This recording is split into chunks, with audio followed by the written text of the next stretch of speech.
Hello. కానమోకు కథావచనం మోహనవచనం పరిజ్ఞానహితభాండం నిత్య చదువరి శ్రోతలకు ఆహ్వానం. నమస్కారం. చదవదగునెవరు రాసిన తదుపరి చదివిన వెంటనే మరువక పలువురికి వినిపింపబూనిన అది ఏ పరిజ్ఞాన హితభాండమవుపో మహిళ మోహనవచనమై విరాజిల్లు. పరిజ్ఞాన హితభాండం లక్ష్యం ప్రతివారీ సమాచార హక్కు ఆస్ఫూర్తితోనే ఇప్పుడు నాన్నకు కన్నీళ్లున్నాయి అనే ఈ అంశాన్ని మన కానమోకు కథావచన శ్రోతలకు మీ కానమోకు స్వరంలో ఈ అంశాన్ని వినిపిస్తాను. వినండి. నాన్నకు కన్నీళ్లున్నాయి. ఇక వినండి. నాన్నలందరికీ అంకితం. దయచేసి పూర్తిగా వినండి.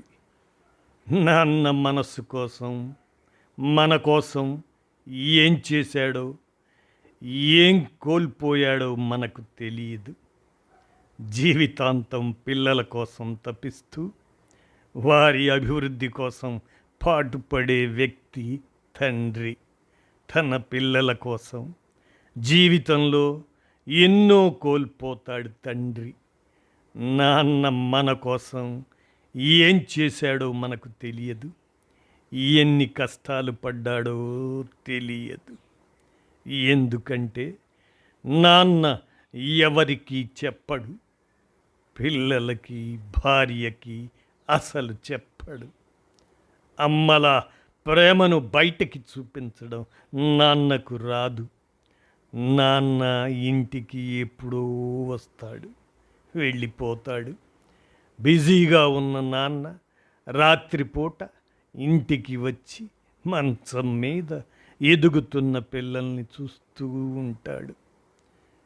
ఎప్పుడు పనేనా, కాస్త ఇంటి దగ్గర ఉండొచ్చుగా అని చిరాకు పడుతున్న అమ్మ మాటలు వింటూ ఉంటాం. పిల్లలు కూడా నాన్నను మిస్ అవుతుంటారు. నిజానికి నాన్నే మిస్ అవుతుంటాడు. పెళ్ళయి పిల్లలు పుట్టగానే నాన్న జీవితం నాన్న చేతుల్లో ఉండదు. మనందరి కోసం నాన్న రాత్రి పగలు పని చేయాలి. చదువులు, సమస్యలు, బంధువులు, పండగలు, బర్త్డేలు, ఆసుపత్రులు, వీటన్నింటితో నాన్న నలిగిపోతుంటాడు. ఆయనకు ఆరోగ్య సమస్యలు వస్తుంటాయి. వృద్ధాప్యం వల్ల అని పిల్లలు అనుకుంటారు. వృద్ధాప్యం ఇంకా రాలేదు. మీకోసం అనుక్షణం కరిగిపోతూ కాలిపోతున్న నాన్నకి లోపల ఆరోగ్యం ఎంత దెబ్బతింటుందో తెలియదు. నాన్న డాక్టర్ను కలిసిన విషయం దాన్ని కూడా మనకు తెలియనివ్వడు. ఎందుకంటే ఆ రిపోర్టులు తీసుకొని ఇంటికి రాడు. తన పిల్లలు గొప్పవాళ్ళు అవుతారని నాన్నకు విపరీతమైన నమ్మకం. అందుకే అప్పులు చేసి చదివిస్తాడు. ఆఫీస్కు సెలవు పెట్టి స్కూల్లో పిల్లల సీటు కోసం లైన్లో నిల్చుంటాడు. మీరు పరీక్ష రాస్తుంటే బయట రోడ్డు పక్కన ఎండలో నిల్చుని ఉంటాడు. పిల్లలు ఏదో సాధించేస్తారని ఆశ. ఆస్తులు అమ్మేసి కూతురు పెళ్ళి ఘనంగా చేస్తాడు. ఎక్కడ ఎన్ని సంతకాలు పెడతాడో మనకు తెలియదు. కొన్ని వందల సార్లు అమ్మ ఏడవటం చూసాం, కానీ నాన్న ఏడవటం ఎప్పుడైనా చూసారా? నాన్న కూడా ఏడుస్తాడు, కానీ మీ ముందు ఏడవటం ఆయనకు ఇష్టం ఉండదు. ఎక్కడో ఒంటరిగా కూర్చొని ఏడుస్తాడు. పిల్లలు పెద్దయి ఏదో పని చేసుకునే సమయానికి నాన్న అన్నీ అమ్ముకొని అంతా ఆరిపోయి అంతంత ఆరోగ్యంతో మిగిలిపోతాడు. అప్పుడే పిల్లలు నాన్నకు ఎదురు చెప్పటం మొదలు పెడతారు. ఇన్నాళ్ళు వీళ్ళ కోసం ఇంత చేశానా, నేను ఎవరి కోసం బతికాను అనే ఆలోచనలు నాన్నకు వస్తాయి. నా కోసం నేను ఏదీ దాచుకోలేదే అనుకుంటాడు. నిజానికి నేను అనే ఆలోచన అప్పటి వరకు నాన్నకు తెలియదు. ఉన్న 2 ఎకరాలు నాన్న పోగొట్టాడు అనుకుంటాం.